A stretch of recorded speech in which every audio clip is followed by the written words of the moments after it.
السلام عليكم البنات، كي دايرين؟ لاباس عليكم؟ صحيحه بخير. نتمنى ان شاء الله هذا الفيديو يلقاكم في احسن الاحوال وتكونوا في صحه جيده. مرحبا بكم معايا في قناتي مالح وحلو مع خديجه.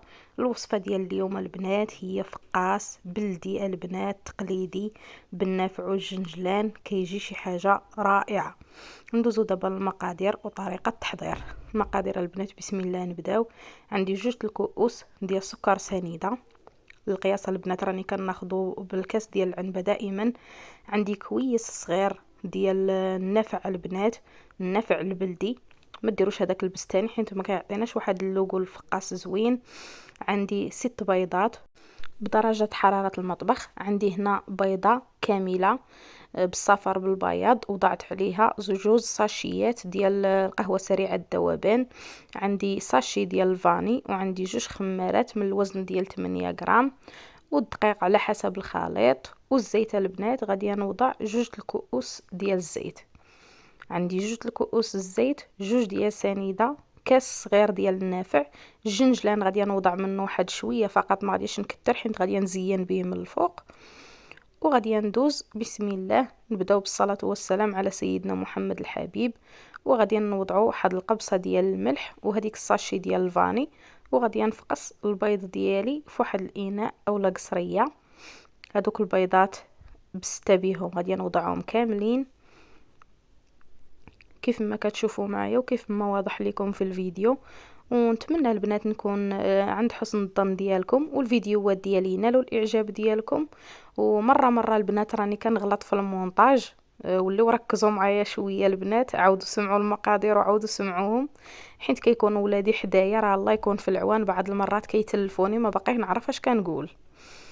هنا وضعت كيف ما كتشوفوا معايا 2 الكؤوس ديال السكر سنيده، وهاني كنعبر في 2 الكؤوس ديال الزيت البنات كيف ما كتشوفوا معايا. هذاك الكاس اللي عندي راه واخا كتشوفوه كبير، ولكن راه القياس ديالو ديال الكاس ديال العنبه. راني عمرت في الكاس ديال العنبه وخويت فيه، وهذاك القياس هو علاش مشيت البنات. وهذا الفقاس راه كيجي ناجح البنات من اول تجربه. يمكن لكم تستخدموه باللوز. انا ما كانش متوفر ليا اللوز وزيدون مولين الدار كيعجبهم هكايا عادي. بالنافع والجنجلان راه كيجي بنين البنات، ما تشبعوش منه. هانتوما كيف ما كتشوفوا معايا الجنجلان عندي منقي، راه ما محمراه ما حتى شي حاجه. والنافع كذلك البنات نقيته مزيان وصافي تا هو ما حمرتوش. وغادي نبدا بسم الله نخلط الفقاس ديالي. هانتوما كيف ما كتشوفوا معايا كنخلط عادي، نخلط الفقاس ديالي جيدا. وكيف ما قلت لكم الا غلطت لكم البنات في المقادير يسمحوا لي، يوليو ركزوا معايا وسمعوا المقادير مزيان. هنا كيف ما كتشوفوا معايا حركت هذوك المكونات اللي عندي جيدا، ودابا غادي نضيف الزيت. هانتوما كيف ما كتشوفوا معايا من الاسرار ديال النجاح ديال الفقاصه البنات باش ينجح معاكم، هو اول حاجه دخلوه للفران يكون بارد، اول حاجه البنات. وتاني حاجه ما تخليوش العجينه ديالكم جاريه بزاف اللي كتخليو مثلا البودن واحد شويه كيهبط. هذاك الفقاص راه ما غاديش ينجح معاكم وما غاديش يجيكم يعطيكم العلو اللي بغيتو في الفقاص. وتاني حاجه كتخليو الفران محلول عليه واحد شوي. ثالث حاجه عفوا البنات، كتخليو الفران محلول واحد شويه باش الفقاص ما كيطرطقش معاكم. وهنا انا كندير فيه نص كاس ديال ماء الزهر. هاد النوعيه اللي كنستعملها البنات، الماء ديال الزهر كيعطينا واحد اللوغو خطير للفقاص. هانتوما كيف ما كتشوفوا معايا غادي نوضع نصف كاس. هانتوما راني عبرته تا هو بالقياس ديال الكاس ديال العنبه، وغادي نخلط المكونات جيدا.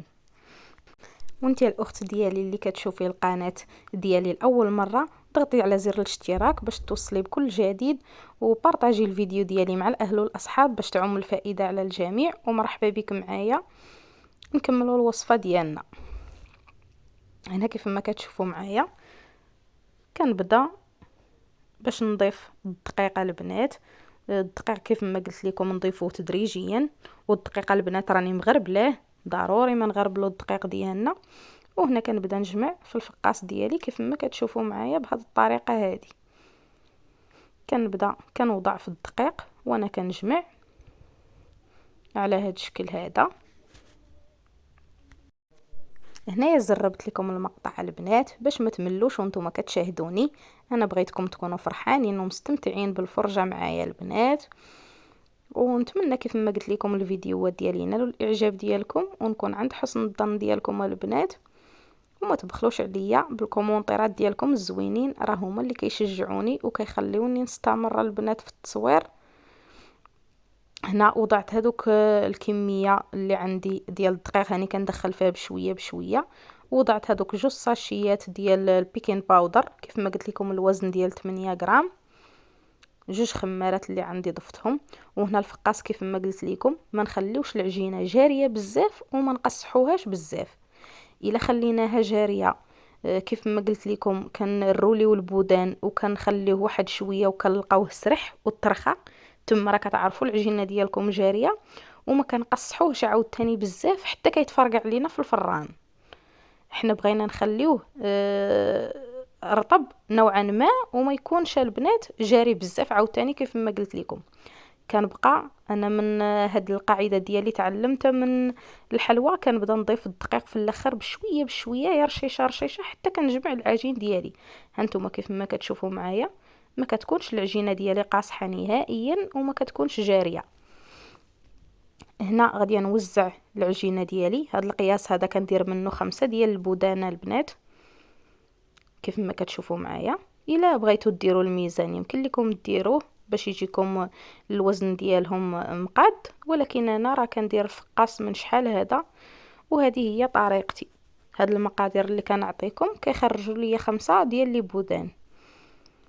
هنا كيف ما كتشوفوا معايا بعد ما قسمتهم هاني كنقاد ليهم العبارات وغادي نبدا نروليهم. كيف ما قلت لكم الا متوفر عندكم اللوز يمكن لكم تضيفوه، ولكن حتى بهذه الطريقه راه كيجي البنات بداك النافع البلدي والجنجلان والماء ديال الزهر، راه كيجي واحد الفقاس رائع البنات. نتمنى تجربوه وتردوا عليا الخبار. هانتوما كيف ما كتشوفوا معايا هاني كنرولي البودان ديالي كيف ما كتشوفوا معايا ما كيجراش ليا وما كيجينيش قاصح، ساهل في التشكيل ديالو البنات. غادي نكون موجده واحد الطاوله اللي غادي تدخل ليا الفران كيف ما كتشوفوا معايا راه هي حدايا، وغادي نحط فيها البودان ديالي. غادي نعاود معكم واحد بنفس الطريقه باش تشوفوا البنات. هانتوما كنجمع الجوانب وكنرولي البودان ديالي عادي وانا راخفه يديا وكنضرب هاد الجوانب باش يجيوني مقادين وكنطلق على القياس اللي بغيتوا الفقاس ما يجيكمش في العلو ديالو عالي بزاف رقوا البودان ديالكم، بغيتوه يجي عالي العلو ديالو يكون عريض شويه البنات خليوا البودان ديالكم يكون شويه غليظ. هادو هما الاسرار اللي غادي نتبعوهم البنات صدقوني وغادي ينجح معكم الفقاس من اول تجربه. الا تبعتوا النصائح ديالي وتفرجتوا من الفيديو من الاول حتى الاخير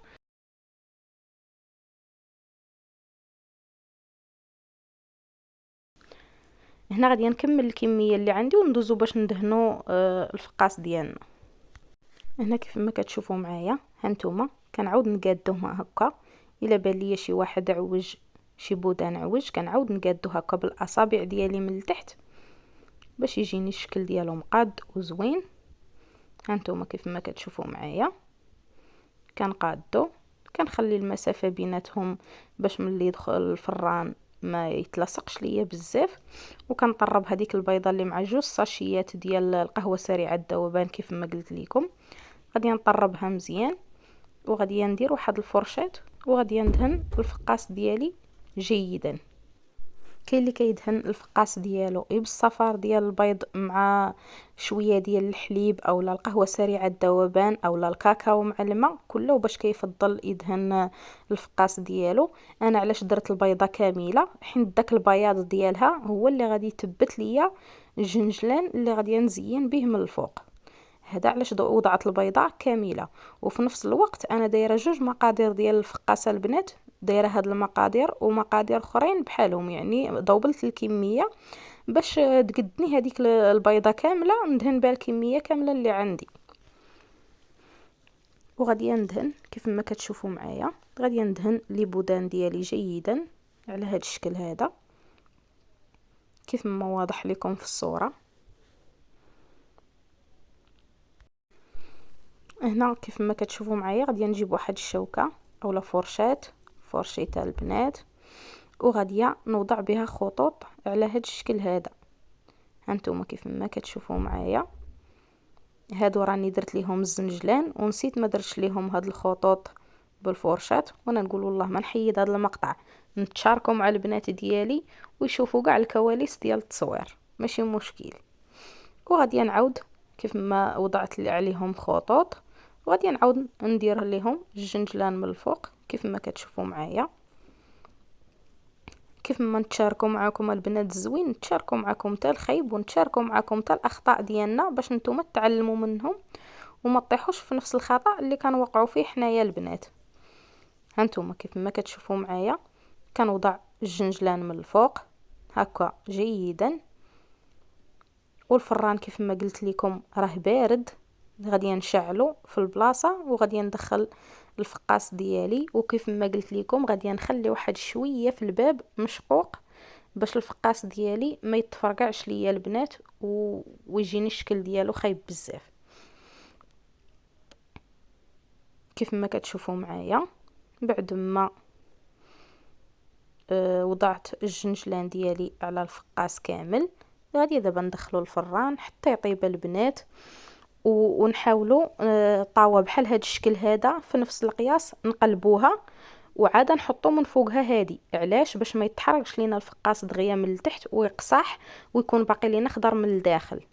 هانتوما كيف ما كتشوفوا معايا بعد ما طاب الفقاس ديالي وتحمر من التحت وكنوضعوا عليه يدينا من الفوق وكنلقاوه راه شاد فراسو ماشي باقي كيتحرك هكا، كنديروا واحد المنديل اللي يكون نقي وكنغطيو به. بغيتو تفزقوه فزقوه، ما بغيتوش بلا ما تفزقوها البنات وغطيو به الفقاس ديالكم وخليوه يبات ليله كامله. هنا كيف ما كتشوفوا معايا بعد ما بات الفقاس ديالي ليله كامله غادي نجيب واحد السكين اللي يكون ماضي البنات ولا خليوه خصيصا، هنايا دورت باش يبان لكم التصوير، ولا خليوه خصيصا الفقاس. هانتوما كيف ما كتشوفوا معايا وكنقطع الفقاس ديالي على هذا الشكل هذا. الا بغيتوها البنات يجيكم مايل وكيعجبكم هذاك الشكل غادي تميلوا يديكم في التقطاع. انا كيعجبني على هذا الشكل هذا كنقطعو نيشان، ما كنميل الموس ما كنميل يدي، كنقطع عادي. هانتوما كيف ما كتشوفوا معايا راه كيتقطع بكل سهوله. وغادي نستفو في واحد الطاوه اللي غادي ندير الفران. انا الفقاس ديالي كنطيبو في الفران ديال الزنقه حيت كيتحمر على خاطرو البنات وكتجينا فيه ديك النسمه ديال العواد، كيجي محمر تحميره وحده وكتجينا فيه ديك النسمه ديال العواد، كيجي الفقاس بنين بزاف البنات في الفران ديال الزنقه. وانتم الا بغيتو طيبوه في الفران ديال الدار يمكن لكم تسخنوا الفران مزيان وتنقصوها البنات وكتحمروا الفقاس ديالكم غير بشويه باش يتحمر لكم ويطيب لكم حتى من الداخل. اما الا كانت العافيه مجهده غادي يتحمر داك اللون اللي برا ومن الداخل غادي يبقى لنا الفقاس خضر. هانتوما كيف ما كتشوفوا معايا وكنستمر على هذه الطريقه. هانتوما كيف ما كتشوفوا معايا الشكل كيفاش كيجي ديال الفقاس ديالنا، كيجي طايب من الداخل وكيجي على هذا الشكل هذا. هذا هو الشكل اللي هضرت لكم عليه في التقطاع. انا كيعجبني الفقاس يكون مقطع في هذا الشكل هذا. بغيتو نتوما يجيكم مايل ميلوا الموس ديالكم. وغادي ندخلو نسطفو في الطاوه كيف ما قلت لكم وندير الفران ديال الزنقه يطيب ويتحمر. وهذه هي النتيجه ديالنا البنات. شوفوا الفقاس ديالي كيفاش كيجي شي حاجه رائعه وكيجي لذيذ البنات ما تشبعوش منه. نتمنى الوصفه ديال اليوم تنال الاعجاب ديالكم ونكون عند حسن الظن ديالكم. وهذه هي الطلبيه ديالتي البنات كيف ما كتشوفوا معايا. هذه الحلوه ديال الطابع ديال البطاطا، وهذا الفقاس ديالي، وهذه الغريبه كيف ما كتشوفوا معايا. بسلام عليكم.